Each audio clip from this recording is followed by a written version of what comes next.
Good morning students. BA second year के Indian government and politics मूल अधिकार जो आपके चैप्टर है बहुत ही महत्वपूर्ण चैप्टर है। आज हम इस वीडियो में मूल अधिकारों के बारे में अध्ययन करेंगे। मूल अधिकारों के सामान्य परिचय मैंने पिछले वीडियो में आपको बता दिया है, फिर भी अपन थोड़ा सा मूल अधिकार के बारे में समझने की कोशिश करते हैं। मूल अधिकार की परिभाषा, सबसे पहले मूल अधिकार होते क्या हैं इनके बारे में अध्ययन करेंगे। व्यक्ति के व्यक्तित्व के विकास के लिए आवश्यक परिस्थितियों को ही हम अधिकार कहते हैं, अर्थात ये मूल अधिकार व्यक्ति के व्यक्तित्व के विकास के लिए परम आवश्यक हैं और ऐसी परिस्थितियों के होने से व्यक्ति अपने जीवन का सर्वांगीण विकास कर सकता है। जैसा कि मैंने आपको पहले बताया था कि मूल अधिकार व्यक्ति की वे मांगें होती हैं जो समाज द्वारा स्वीकृत होती है और राज्य द्वारा स्वीकृत के साथ साथ उनका राज्य संरक्षण भी करता है, जिससे व्यक्ति अपने जीवन का सर्वांगीण विकास कर सकता है।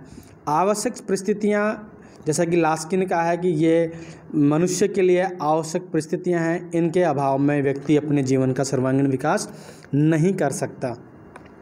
जब अधिकारों का उल्लेख संविधान में किया जाता है तथा उनकी सुरक्षा की गारंटी दी जाती है तो इन्हें मूल अधिकार कहते हैं। अर्थात मूल अधिकारों को मौलिक या फंडामेंटल या मूल अधिकार क्यों कहते हैं? क्योंकि इनका एक संविधान सभा द्वारा संविधान में उल्लेख किया गया है और दूसरी सबसे बड़ी बात है कि इनकी रक्षा की गारंटी अर्थात सुरक्षा की गारंटी हाई कोर्ट्स और सुप्रीम कोर्ट्स के माध्यम से दी गई है, अतः ये मूल हैं।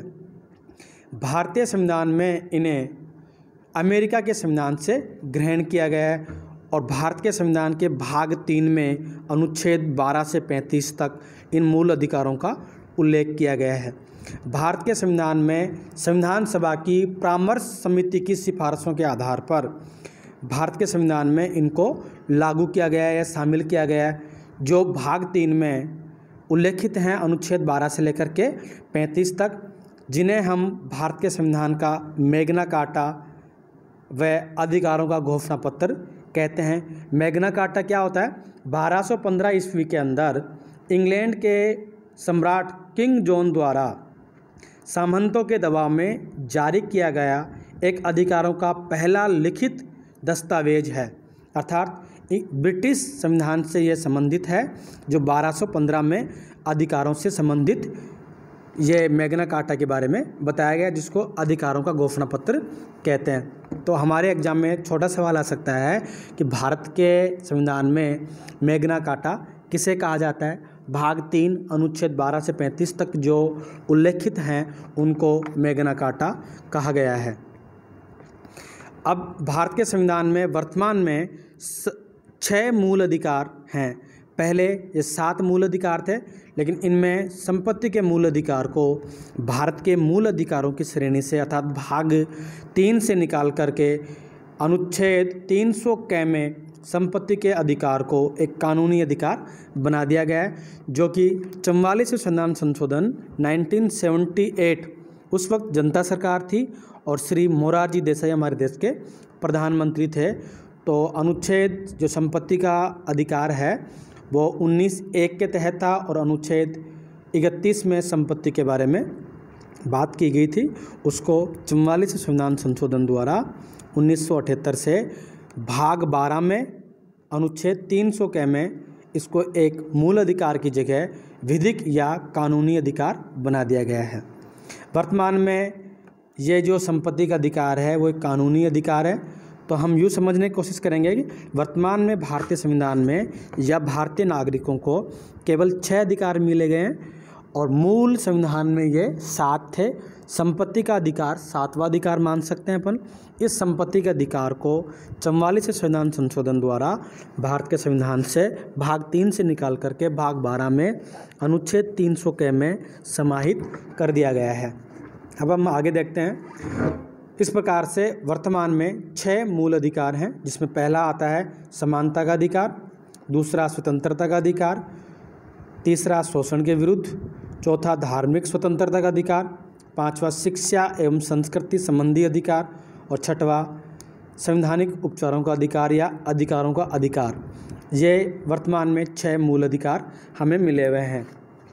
इससे पहले वीडियो में मैंने आपको बताया था कि मूल अधिकारों की कुछ विशेषताएं होती हैं, जैसे कि मूल अधिकार न्याय योग्य हैं। इन अधिकारों के हनन होने पर हम सुप्रीम कोर्ट और हाई कोर्ट्स में जा सकते हैं। जैसे हाई कोर्ट्स के अंदर अनुच्छेद 226 के तहत और सुप्रीम कोर्ट में अनुच्छेद 32 के तहत मूल अधिकारों के समक्ष संरक्षण प्राप्त है। मूल अधिकारों को जो राज्य के खिलाफ व्यक्ति को प्राप्त हैं, ये मूल अधिकार सीमित होते हैं, अर्थात ये असीमित नहीं हैं। राज्य द्वारा इनके ऊपर युक्ति युक्त निर्बंधन या प्रतिबंध लगाया जा सकता है।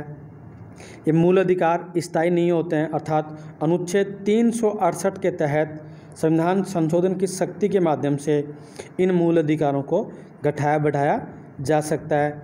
राष्ट्रीय आपात जब होता है उसके दौरान अनुच्छेद 20 और 21 को छोड़कर बाकी सभी मूल अधिकार निलंबित किए जाते हैं। इस प्रकार से इन मूल अधिकारों की ये कुछ विशेषताएं। अब हम वन बाय वन मूल अधिकारों के बारे में अध्ययन करने की कोशिश करेंगे। तो पहला जो मूल अधिकार है हमारा, वो समानता का जो मूल अधिकार है, अनुच्छेद 14 से लेकर के 28 तक इनका उल्लेख किया गया। उससे पहले मैंने आपको बताया कि मूल अधिकारों का उल्लेख अनुच्छेद 12 से 35 तक है। तो हमें अनुच्छेद 12 और अनुच्छेद 13 के बारे में भी अध्ययन करना परम आवश्यक है कि अनुच्छेद 12 में क्या है और अनुच्छेद 13 में क्या है, क्योंकि समानता का अधिकार जो पहला अधिकार है उसकी शुरुआत होती है अनुच्छेद 14 से लेकर के 18 तक। तो हम सबसे पहले देखते हैं कि अनुच्छेद 12 के अंदर क्या क्या शामिल किया गया है। इसके अंदर अनुच्छेद 12 में ये लिखा हुआ है राज्य की परिभाषा।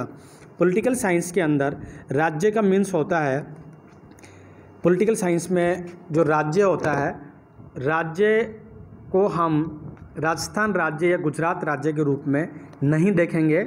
राज्य का मीन्स होता है यहाँ एक देश से लिया जाएगा, नेशन या देश की जो एक क्वालिटी होती है या उसके तत्व होते हैं वो राज्य की श्रेणी में राज्य की श्रेणी में आएंगे। तो राज्य पॉलिटिकल साइंस में देश को कहा जाता है, न कि एक राज्य। जैसे राजस्थान राज्य, गुजरात राज्य, इनको हम प्रांत या इकाई कह सकते हैं।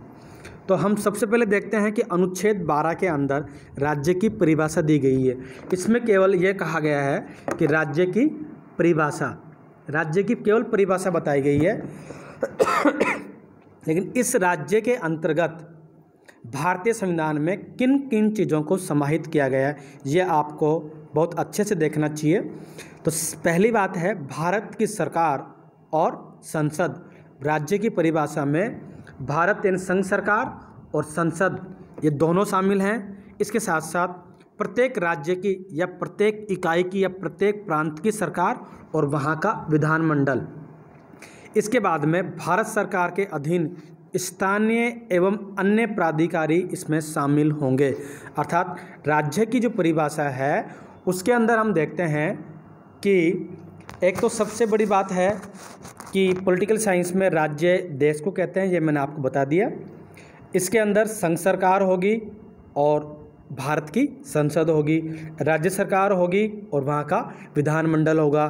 सभी स्थानीय निकाय जैसे नगर पालिका, पंचायत समिति, जिला बोर्ड आदि, सभी जो स्थानीय, ये जो शब्द देख रहे हैं स्थानीय मतलब लोकल बॉडी, लोकल बॉडी के अंदर नगर निगम भी आते हैं, नगर पालिकाएँ भी आती हैं, ग्राम पंचायतें भी आती हैं। तो भारत सरकार के अधीन जितने भी लोकल बॉडीज हैं, स्थानीय सरकारें जो हैं, वो स्थानीय सरकारें भी अनुच्छेद 12 के तहत आएंगी। स्थानीय सरकारों में ये आप समझ गए होंगे, नगर निगम, नगर पालिका, पंचायत समिति, ये जितने भी जो लोकल बॉडी के इंस्टीट्यूशन हैं, इकाइयाँ, संस्थाएं हैं, वो सभी स्थानीय प्रशासन के अंतर्गत आएंगी। सभी निकाय, वैधानिक या एवं गैर संवैधानिक प्राधिकरण जैसे LIC, ONGC, LIC भी अनुच्छेद 12 के तहत आती है।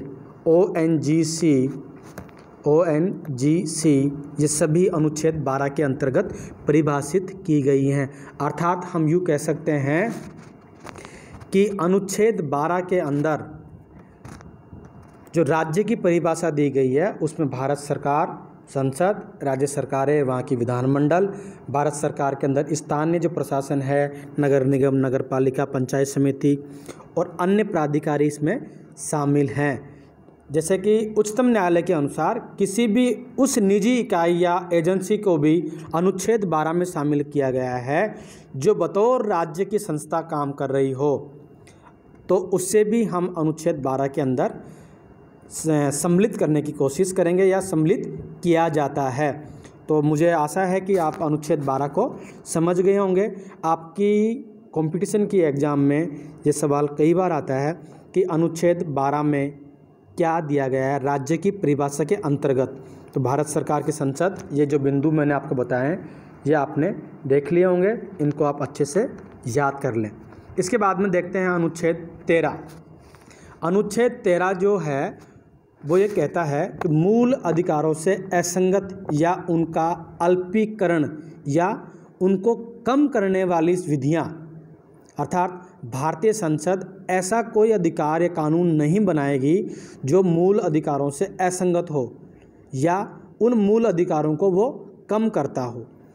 इसमें समझने की ये बात है कि संविधान के लागू होने से पहले भारत में लागू सभी विधियां उस मात्रा तक शून्य होंगी जिस तक वे मूल अधिकारों से असंगत है। दूसरी बात है, राज्य मतलब देश की संसद, क्योंकि संसद ही कानून बनाने की हमारे यहाँ सबसे सर्वोच्च संस्था है। राज्य ऐसी कोई विधि नहीं बनाएगा जो मूल अधिकारों को छीनती हो अथवा प्रत्येक विधि उल्लंघन की मात्रा एक शून्य होगी। अर्थात हम इसको यूँ कह सकते हैं कि अनुच्छेद 13 के अंतर्गत भारतीय संसद ऐसा कोई कानून नहीं बनाएगी जो मूल अधिकारों को कम करती हैं। इस अनुच्छेद 13 के 4 सबसेक्शन हैं, 13(1) से लेकर के 13(4) तक, यानी 13(1) से लेकर के 13(4) तक इसके सबसेक्शन हैं। ये आगे आपको बताएंगे। कुल मिला के कहने का मतलब यह हुआ कि अनुच्छेद 13 के तहत भारतीय संसद मूल अधिकारों से असंगत कोई विधि नहीं बनाएगी और ऐसी कोई विधि नहीं बनाएगी जिससे मूल अधिकार कम होते हों। इसके बाद में पहला जो मूल अधिकार है समानता का मूल अधिकार, जो अनुच्छेद 14 से लेकर के 18 तक उल्लेखित है। इसमें हम ये देखने की कोशिश करते हैं, अनुच्छेद 14 विधि के समक्ष समानता और विधियों के समान संरक्षण की इसमें बात की गई है। तो इसमें आप ये देखने की कोशिश करें कि विधि के समक्ष जो समानता है और दूसरा है विधियों का समान संरक्षण। ये दो अलग अलग कंसेप्ट दिए गए हैं। ये भी आपके एग्जाम में ऑब्जेक्टिव टाइप क्वेश्चन आते हैं। विधि के समक्ष समानता जो है वो लिया गया ब्रिटिश संविधान से। वो कहाँ से लिया गया है? ब्रिटिश संविधान से लिया गया है। और विधियों के समान संरक्षण जो है वो अमेरिकी संविधान से लिया गया है। इन दोनों चीज़ों को आप अच्छी तरह समझने की कोशिश करें। पहला जो है विधि के समक्ष समानता, इसमें अपवाद है। इसका मतलब यह हुआ कि सभी व्यक्ति भारत के अंदर विधि के समक्ष समान हैं और सभी व्यक्तियों को विधियों का समान संरक्षण प्राप्त है। लेकिन इसमें अपवाद है अनुच्छेद 361, राष्ट्रपति जो कि हमारे देश का संवैधानिक प्रधान होता है। और उसी प्रकार से चूँकि भारत में संघात्मक शासन व्यवस्था अपनाई गई है, तो राज्यों के अंदर संवैधानिक प्रधान जो होगा, मुखिया जो होगा, वो राज्यपाल होगा। अर्थात राष्ट्रपति और राज्यपाल के विरुद्ध उनके कार्यकाल के दौरान दंडिक कार्यवाही नहीं की जा सकती, क्योंकि ये विधि के समक्ष समानता और विधियों का समान संरक्षण ये इसका एक अपवाद है। राष्ट्रपति व राज्यपाल को उनके कार्यकाल के दौरान गिरफ्तार नहीं किया जा सकता। ये 1951 का शिवशंकर बनाम मध्य प्रदेशवाद, विधि के समक्ष समानता और विधि का समान संरक्षण दोनों ही पहलों का उद्देश्य सभी को समान रूप से न्याय देना है। अनुच्छेद 14 के अंदर हम और भी कुछ देखते हैं। विधि के समक्ष समानता और विधियों का समान संरक्षण ये दोनों अलग अलग चीज़ें होती हैं। तो पहले हम देखते हैं विधि के समक्ष समानता। इसको समझने की कोशिश करते हैं। इसमें क्या होता है, विधि के समक्ष समानता का क्या तात्पर्य है? सभी एक समान किसी भी व्यक्ति को विशेष अधिकार प्राप्त नहीं है, क्योंकि राष्ट्रपति और राज्यपाल को यहाँ विशेषाधिकार या प्रिविलेज मिला हुआ है, ये इसका अपवाद हो सकता है। तो विधि के समक्ष समानता का तात्पर्य यह हुआ कि हमारे यहाँ सभी एक समान, किसी भी व्यक्ति को विशेष अधिकार प्राप्त नहीं है। दूसरी बात है, कानून या विधि के समक्ष सभी व्यक्तियों के साथ समान व्यवहार किया जाएगा। कोई व्यक्ति चाहे वो अमीर हो, चाहे वो गरीब हो, चाहे वो बड़ा अधिकारी हो, सभी को सामान्य विधि से बढ़कर हमारे यहाँ कोई नहीं है, अर्थात सभी हमारे यहाँ समान हैं। ये जो विधि के समक्ष समानता है वो नकारात्मक संदर्भ में प्रयुक्त होता है। इसके आगे हम देखते हैं विधियों का समान संरक्षण। विधियों का समान संरक्षण है वो अमेरिकी संविधान से लिया गया है, और विधियों के समक्ष जो है वो ब्रिटिश कॉन्स्टिट्यूशन से लिया गया है। ये आप न्यू टाइप में छोटे सवालों के लिए इसको याद कर लें। अब देखते हैं विधियों के समान संरक्षण का क्या तात्पर्य होता है। विधि के माध्यम से दिए गए अधिकारों में समान परिस्थिति में समान व्यवहार, अर्थात सभी के साथ समान परिस्थिति है तो सभी के साथ समान व्यवहार किया जाएगा। समान विधि के तहत सभी व्यक्तियों के लिए समान व्यवहार बिना किसी भेदभाव के, समान विधि के तहत सभी व्यक्तियों के लिए समान व्यवहार का प्रावधान भारत के कॉन्स्टिट्यूशन में समानता के अधिकार के तहत किया गया। समान के साथ समान व्यवहार और असमान के साथ असमान व्यवहार। विधि के समक्ष समानता है उसकी प्रकृति नकारात्मक है, जबकि विधियों का समान संरक्षण है इसकी प्रकृति सकारात्मक है। उद्देश्य के आधार पर दोनों ही विधि अवसर और न्याय की समानता की बात करते हैं। विधि के समक्ष समानता और विधियों के समान संरक्षण, ये दोनों ही जो उद्देश्य के आधार पर विधि अवसर और न्याय की समानता की बात करते हैं। ब्रिटिश न्यायाधीश डाइसी ने कहा है कि विधि के समक्ष समानता के अधिकार को विधि का शासन या रूल ऑफ लॉ के सिद्धांत का मूल तत्व कहा जाता है।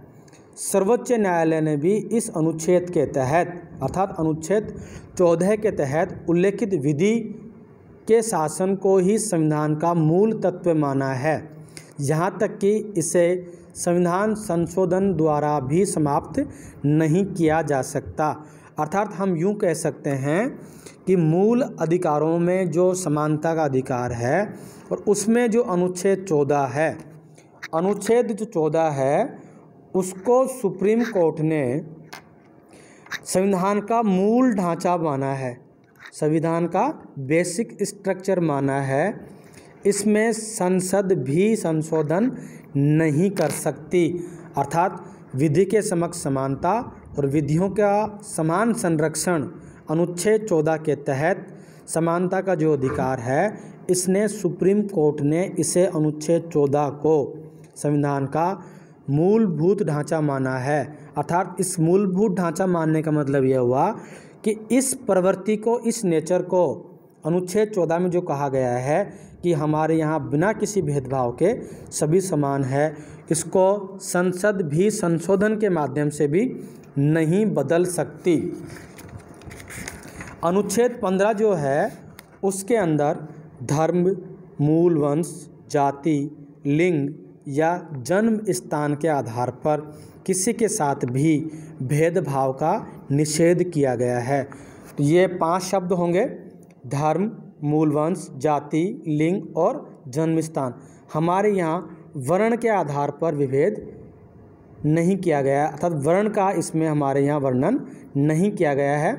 हमारे केवल इसमें धर्म है, मूल वंश है, जाति है, लिंग है, लिंग का मतलब महिला पुरुष, जन्म स्थान, इन सभी किसी के भी आधार पर हमारे यहाँ भेदभाव का निषेध किया गया है।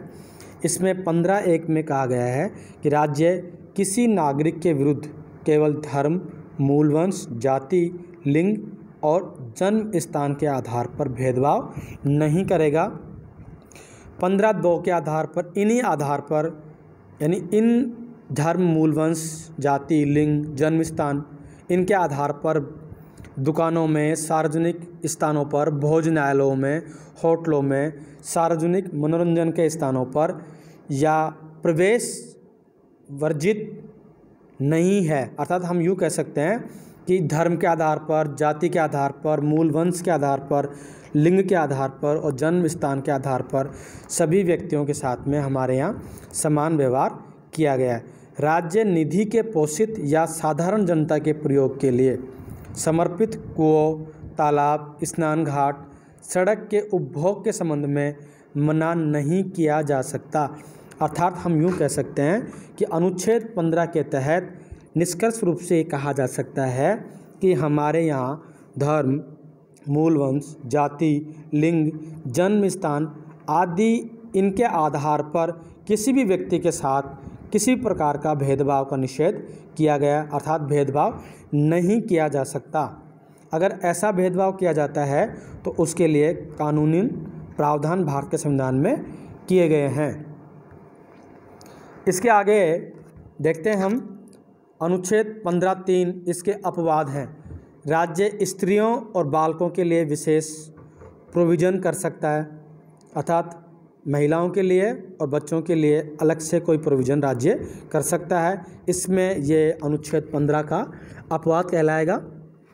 अनुच्छेद 15(4) के तहत राज्य सामाजिक एवं शैक्षिक दृष्टि से पिछड़े हुए नागरिकों अर्थात SC, ST, OBC आदि के लिए विशेष उपबंध कर सकता है। जैसा कि पहला जो संशोधन हुआ था, वो पहला संशोधन इसमें गलत लिखा हुआ है, 1951 में हुआ।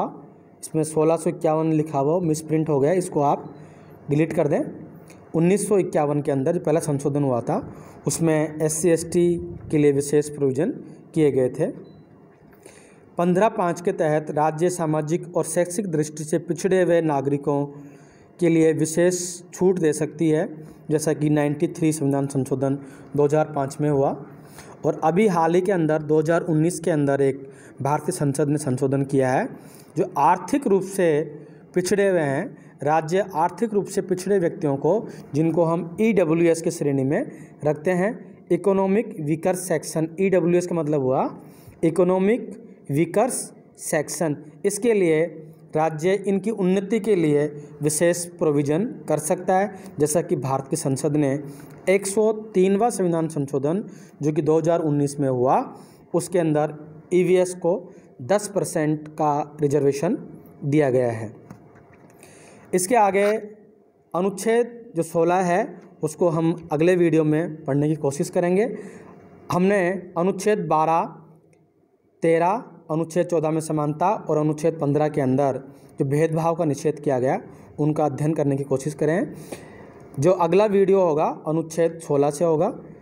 धन्यवाद, थैंक यू।